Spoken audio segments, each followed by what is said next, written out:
नमस्कार मित्रों, मैं Chandrashekhar Birthare CSB film acting academy Indore से आपका स्वागत करता हूं, अभिनंदन करता हूं। फिल्म एक्टिंग कोर्स का हमारा 26वां एपिसोड है। 26वें एपिसोड का यह पहला भाग है। इसमें हम आज चर्चा करेंगे मांसपेशियों की तनाव मुक्ति के संबंध में। इस विषय में स्टानिस्लॉवस्की क्या कहते हैं और उनके विचारों को जानने और समझने का प्रयत्न करेंगे।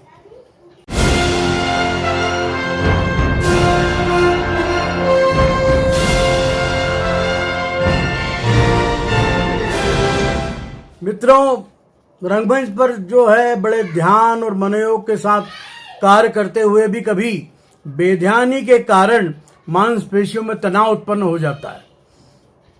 और इस तनाव की स्थिति में जब कोई कार्य किया जाता है तो अक्सर कोई दुर्घटना घटने का खतरा बना रहता है, उत्पन्न हो जाता है। स्टानिस्लॉवस्की ने जब छात्रों से एक विशेष प्रसंग, कुछ नाटक का एक प्रसंग प्रस्तुत करने के लिए कहा तो एक छात्र के साथ ऐसा दुर्योग घटित हो गया। उसे अचानक लगा कि उसके भीतर कुछ टूट रहा है और उसके बाद उसे लगा कि तेज दर्द हो रहा है उसके शरीर में और कोई गर्म तरल पदार्थ उसके एक हाथ पर डाल दिया गया है और उसका हाथ तरल पदार्थ से भीग गया। उसे ऐसा लगा, उसे सहसा बहुत कमजोरी लगने लगी और उसकी आंखों के आगे अंधेरा छा गया। वह अचेत हो गया, अनकॉन्शियस हो गया। उसे थोड़ी देर बाद होश आया और सब कुछ सामान्य लगने लगा उसे। स्टानिस्लॉवस्की ने आगे बताया कि अभिनय के पथ पर आगे बढ़ने के लिए परम आवश्यक है कि अभिनेता स्वयं को अपनी मांसपेशियों के तनाव से मुक्त करना सीखे। अब ये कैसे किया जाता है, इसके बारे में अभी हम चर्चा करने जा रहे हैं। इस संदर्भ में उन्होंने कहा कि हमारे कार्य के दौरान मांसपेशियों के तनाव तथा शारीरिक सिकुड़न के क्या दुष्परिणाम हो सकते हैं, उसके विषय में कोई सुनिश्चित धारणा कोई नहीं बना सकता। Nobody can tell you that why there is pain in particular part of your body. Okay? यह वस्तु स्थिति जब बोलने वाले हिस्से में उत्पन्न होती है। अब वो बता रहे हैं कि कहाँ, जैसे हमारे गले में उत्पन्न हो गई या हमारे जो वॉइस नली है, जो सांस की नली है, उसमें उत्पन्न हो गई। तो क्या होगा, जब बोलने वाले हिस्से में उत्पन्न होती तो उस व्यक्ति का स्वर बड़ा कर्कश हो जाता है, जो अन्यथा स्वाभाविक रूप में बड़े अच्छे कंठ स्वर में बात करता है और कभी कभी तो वह अपने वाचन शक्ति तक खो बैठता है। अगर ऐसा खिंचाव पैरों में हो जाए तो वह अभिनेता ऐसे चलने लगता है जैसे उसे फालिज मार गया हो, लकवा हो गया हो। अगर उसके हाथों में ऐसा खिंचाव होता है तो वे सुन्न हो सकते हैं और उंगलियां जकड़ सकती हैं। इस प्रकार का खिंचाव कभी मेरुदंड में आ जाए, रीढ़ की हड्डी में आ जाए, तो कभी गर्दन और कभी कंधों में भी आ जाता है। उन स्थितियों में प्रायः हर अभिनेता अपने को अपंग अनुभव करने लगता है और उसका अभिनय बाधित हो जाता है, उसका अभिनय टूट जाता है, रुक जाता है और आगे वो अपनी भूमिका में सही रूप से भूमिका से बाहर आ जाता है। स्टानिस्लॉवस्की का कहना है कि सबसे खराब अवस्था वह होती है जब अभिनेता का मुख प्रभावित होता है, चेहरा प्रभावित होता है और उसके चेहरे का आकार बिगड़ जाता है और उसके बाद उसका मुख जो है जकड़ जाएगा, है ना, और आंखें ऐसी बाहर निकलने को होती हैं। मांसपेशियों का तनाव उसके चेहरे को बिगाड़ देता है। उस अभिनेता के मन में जो कुछ होता है, अपने बाहरी रूप में वह उसके विरुद्ध आचरण करने लगता है। उसके विचार और व्यवहार में कोई सामंजस्य नहीं रह जाता। उसके मुख की मांसपेशियों का वह तनाव उसके शरीर के मध्य भाग और उसके वक्ष स्थल को भी प्रभावित करता है। उसकी श्वास प्रक्रिया से संबद्ध अंगोपांग, सारे अंग जैसे नाक, कान, गला इत्यादि भी प्रभावित होते हैं। उसके शरीर की मांसपेशियों का यह तनाव उसके मनोजगत को भी प्रभावित करता है। हो सकता है कि वो अभिनय करने में अपने आप को असमर्थ पाए, ये भी संभावना बनी रहती है। स्टानिस्लॉवस्की ने इस संबंध में स्पष्ट कहा कि मांसपेशियों का तनाव आंतरिक भावनात्मक अनुभूतियों को भी प्रभावित करता है। जैसा मैंने अभी बताया, जब हम शारीरिक तनाव से ग्रस्त होते हैं तो भली प्रकार सोच विचार भी नहीं कर सकते और इसलिए अपनी भूमिका के अंतरंग जीवन की भाव भंगिमाओं के संबंध में सोचने विचारने में से भी उनके लिए बहुत मुश्किल हो जाता है, वो सोच विचार भी नहीं कर सकते। इसलिए अभिनेता के लिए किसी प्रकार की रचनाशीलता की ओर अग्रसर होते समय यह जरूरी है कि वह अपनी मांसपेशियों को उनकी स्वाभाविक अवस्था में लाए ताकि वे उसकी चेष्टाओं को किसी प्रकार बाधित न करें, डिस्टर्बेंस नहीं हो उनमें। स्टानिस्लावस्की ने अपनी आत्मकथा एक उद्धरण में लिखा कि उनकी एक सहयोगी अभिनेता की मांसपेशियों में तनाव विशेष रूप से उत्पन्न हो जाया करता था, लेकिन कुछ विशेष आदतों की सहायता से और निरंतर नियंत्रण के कारण जैसे ही वह मंच पर उतरते थे तो उनकी मांसपेशियों का तनाव कम हो जाता था। अपनी भूमिका की रचना में संलग्न होने पर अपनी भूमिका के अत्यधिक संघर्षशील क्षणों में भी कुछ ऐसा वैसा ही हो जाता था। उसकी मांसपेशियों की जकड़न अपने आप ढीली हो जाती थी। मतलब वो ही would able to control his activity, his acting.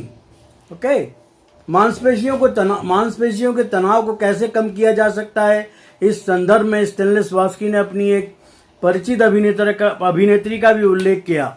वो अभिनेत्री स्वभाव से बड़ी खुशमिजाज थी और स्टानिस्लावस्की के पास आई और कहा कि मुझे आपसे अभिनय के बारे में ट्रेनिंग लेना है। क्या हुआ कि जब वो एक्टिंग करती थी तो उसकी एक भौं जो है वो सिकुड़ जाती थी, दाहिनी भौं कुछ सिकुड़ जाती थी और उससे उसको मुक्ति नहीं मिल पाती थी। तो उन्होंने उनको बताया कि वो अपने चेहरे से तनाव हटाने की कोशिश करे, अपने मानसिक प्रयास से उससे पूर्णतः मुक्त होने का प्रयास करे। जब वह इसमें सफल हो गई तो उसके अन्य अंगों की मांसपेशियां भी तनाव से मुक्त हो गई। उसका रूपांतरण हो गया। उसे लगता था कि उसका शरीर हल्का हो गया, उसका चेहरा जीवंत हो उठता था। फिर वह प्रसंग के अनुसार अलग अलग भावनाओं को अपने विशद रूप में, विस्तृत रूप में अभिव्यक्त करने लगती थी और उसकी अनुभूतियां स्वच्छंद रूप में प्रकट होने लगती थी।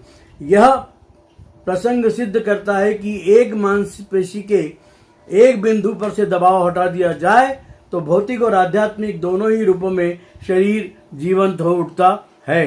तो मैं बात कर रहा था ऑटो सजेशन की। ऑटो सजेशन द्वारा भी आप शरीर में किसी बिंदु पर होने वाले तनाव को आप मुक्त हो सकते हैं।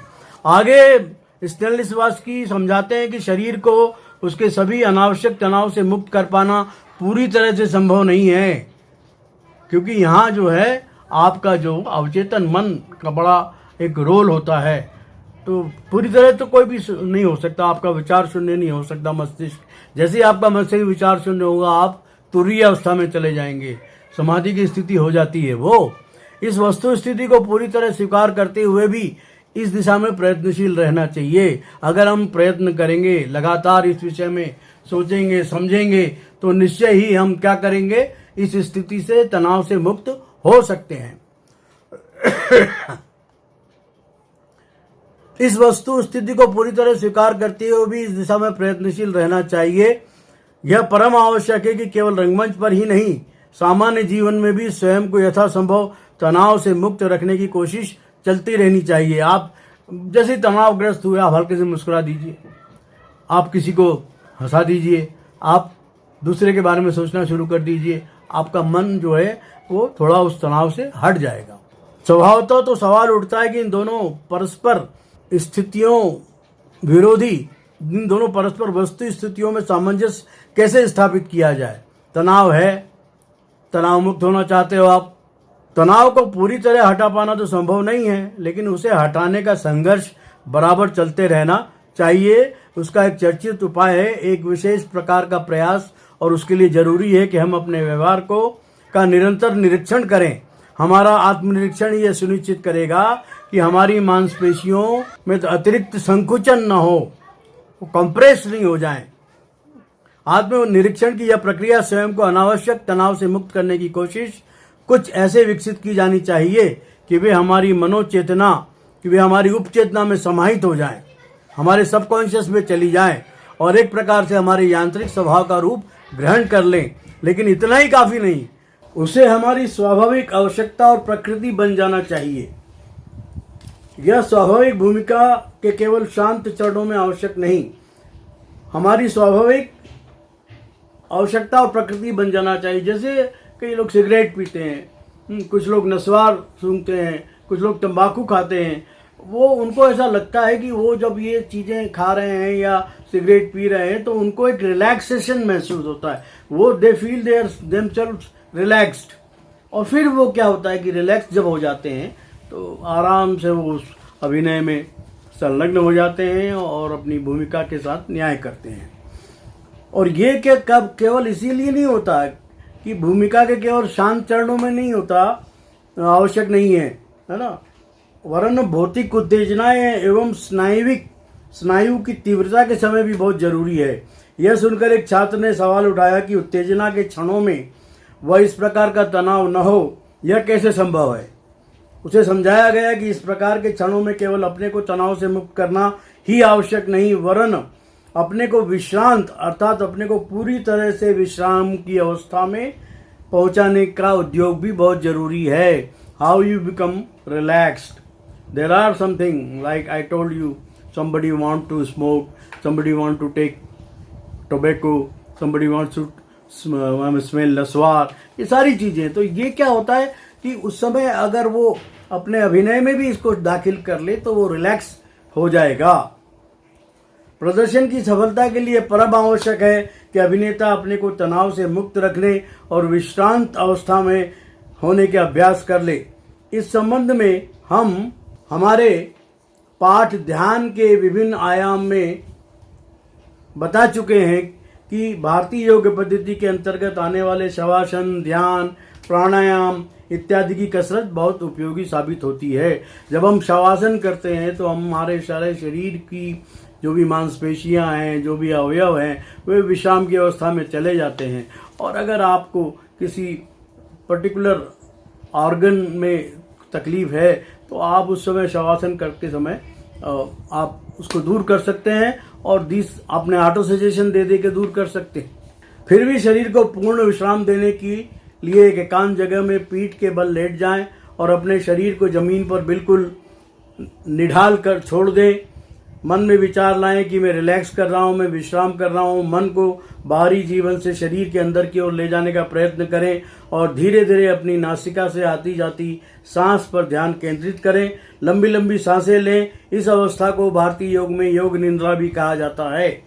इस प्रक्रिया में सोना बिल्कुल नहीं है, जागते रहना है और जागते हुए अपने शरीर को महसूस करना है और अपनी मन की आंखों से अपने शरीर को देखने का प्रयास करना है। स्टैनिस्लॉवस्की ने भी छात्रों को एक विशेष प्रकार की कसरत बताई। पहले उन्होंने छात्रों को कठोर और समरस फर्श पर लिटाया, फिर कहा कि वह महसूस करने की कोशिश करो कि शरीर के किन अंगों में जरूरत से ज़्यादा तनाव है। और वान्या को अपने कंधे, गर्दन, कंधों के पुट्ठों, शरीर में कुछ दर्द अनुभव हुआ था। स्टैनिस्लॉवस्की ने उसे उन अंगों को शिथिल करने के लिए कहा और वान्या जो है गद्देदार बिस्तर पर लेट गया। कुछ देर में उसका दर्द काफूर हो गया, निकल गया। उसके बाद स्टैनिस्लॉवस्की ने कहा कि अब तुम वैसा करो जैसा कोई छोटा बच्चा या जानवर करता है। किसी बच्चे या बिल्ली को बालू के ऊपर लेटाओ, फिर उसे सावधानी के साथ उठाओ। तुम देखोगे कि उस कोमल सतह पर उसके शरीर की छाप बन गई है।